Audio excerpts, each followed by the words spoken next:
What's up, everybody? We're going to get into the New Testament, Matthew chapter 16. Let's go. Leaders demand a miraculous sign. One day, the Pharisees and Sadducees came out to test Jesus, demanding that he show them a miraculous sign from heaven to prove his authority.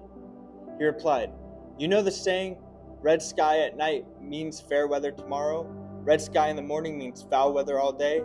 You know how to interpret the weather signs in the sky, but you don't know how to interpret the signs of the times.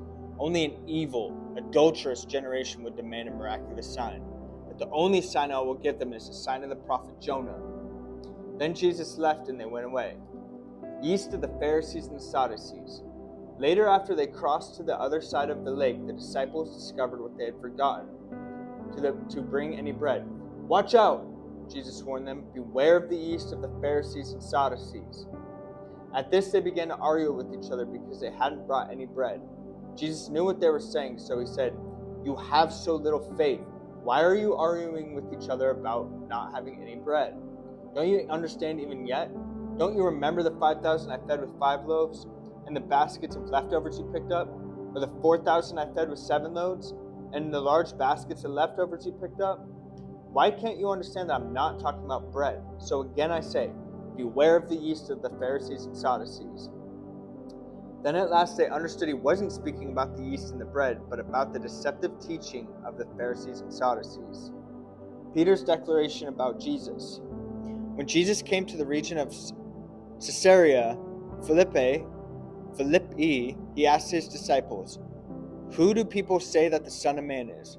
"Well," they replied, "some say John the Baptist, some say Elijah, and others say Jeremiah or one of the other prophets."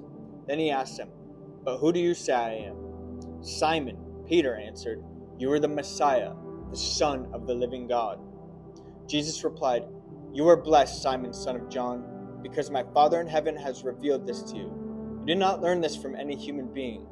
Now I say to you that you are Peter, which means rock, and upon this rock I will build my church, and all the powers of hell will not conquer it. And I will give you the keys of the kingdom of heaven.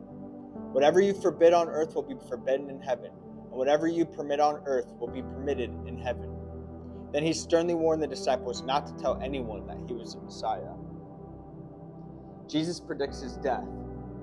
From then on, Jesus began to tell his disciples plainly that it was necessary for him to go to Jerusalem, and that he would suffer many terrible things at the hands of the elders, the leading priests, and the teachers of religious law. He would be killed, but on the 3rd day he would be raised from the dead. But Peter took him aside and began to reprimand him for saying such things. "Heaven forbid, Lord," he said. "This will never happen to you."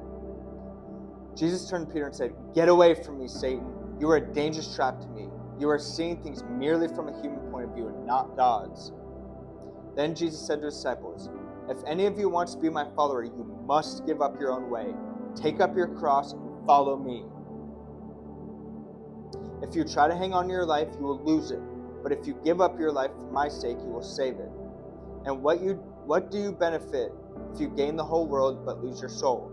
Is anything worth more than your soul?